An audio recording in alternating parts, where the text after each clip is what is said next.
Listen, layoffs seem to be dominating the headlines lately. It's all we're hearing about, and landing a job in today's market is tough. But today we are chatting with a career recruiter about what you need to know to land the job of your dreams. Please welcome Emily Durham. I am a fan favorite. Follow this woman on Instagram. Or on TikTok. You're all over the place. You've got so many people following you, and it's because your advice is so golden. So welcome to Cityline. Thank you for having me. I'm so excited to be here.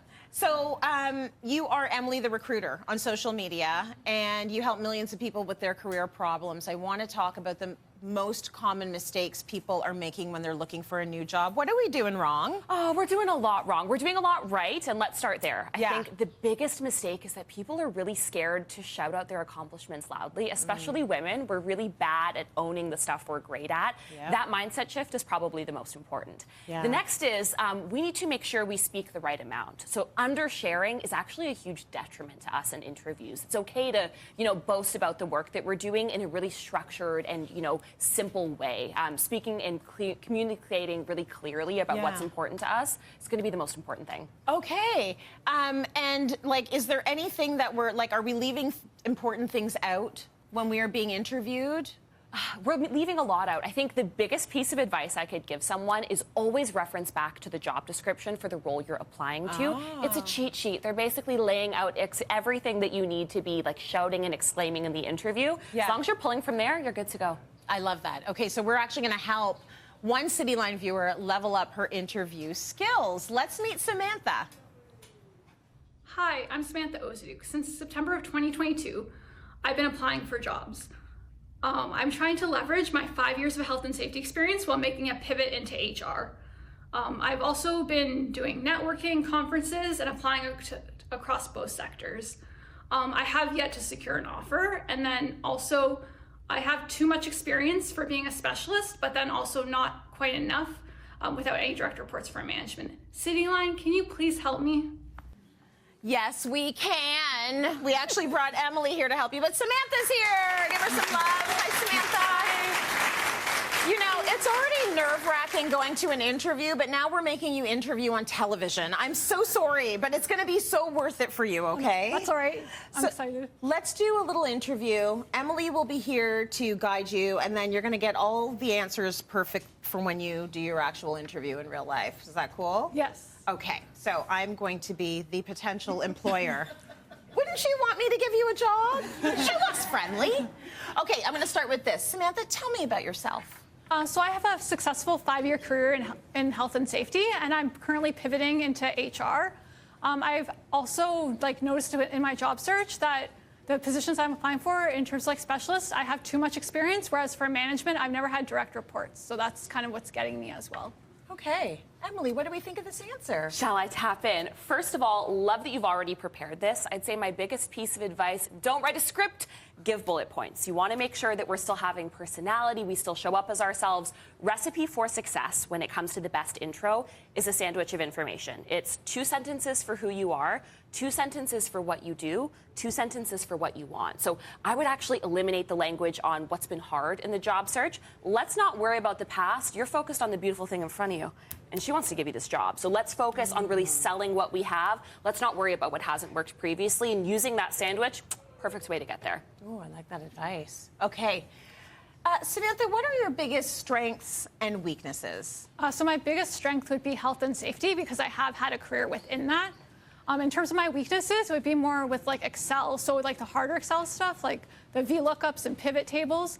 But I do try to improve that because I actually go out and research, and then I also tap into the person in the company who's very good with Excel as well.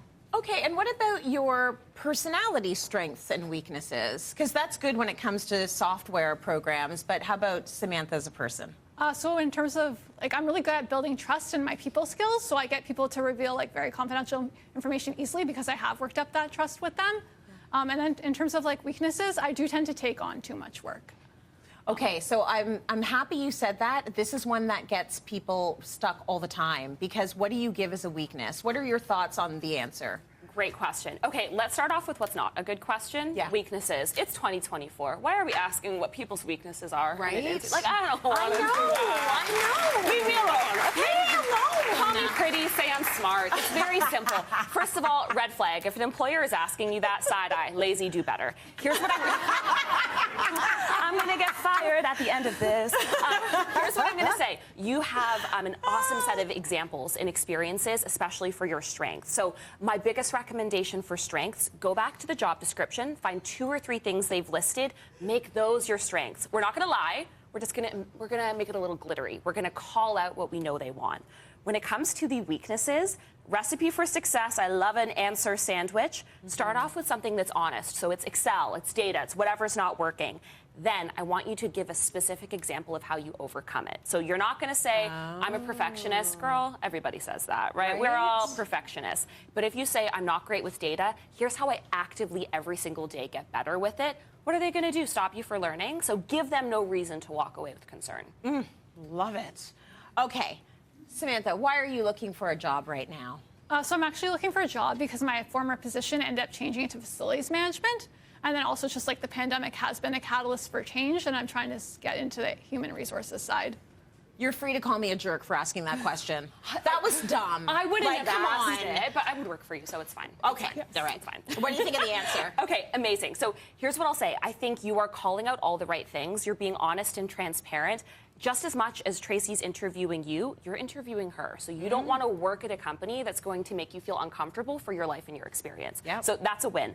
What I'd also say, if we want to take it to the next level, let's add what you're looking for. Like, I know you didn't ask, but you can always say, you know, I had some role changes, didn't really feel like a fit now that the position evolved. Here's why I love this job. And this is why I think this is my next step. Just to make sure we're always leaving it with a sweetener of, God, you can't get enough of me, can you? And that's really the energy that we want to bring to that interview. Love it. All right, Samantha, what are your salary expectations? So typically I would ask the range, but obviously since we're in like such a different situation, I can't. So I do look at the market ranges online. So I know depending on the positions I'm applying for, it's roughly like 70 to 95K. So that's somewhere where I would like target. What would you do with that? Would you try and give way more than you want to be earning, or what's the strategy with a salary expectation? It's so hard because you can price yourself out of a job so easily, right? You can put yourself a little lower, a little higher. Suddenly they think you're not qualified or they think you're overqualified. Best thing to do, always put it back on the recruiter. Play a little dumb. Well, I wasn't super actively looking, but I saw this position. It's so interesting. Can you tell me a little bit more about what your range is? If they really can't give it, you're doing the right thing by, you know, doing your research online. I love websites like PayScale, Glassdoor. They have pretty accurate data for years of experience. But what I would recommend saying is, say, here's the minimum number I'd be willing to start talking about. Don't give them an upper ceiling. You're now telling them the bare minimum you're willing to accept, and you're obviously going to add 15% to that number, right? So if you want 70, suddenly it's 85 and a nice handbag. So you want to make sure you're always inflating. Price yourself up, add a little bit of tax. Oh, I love it. Samantha, what do you think? Was that helpful? Yes. It was Thank you helpful very for much. me. Yeah, that Thank sounds you. great. Anytime. That was awesome.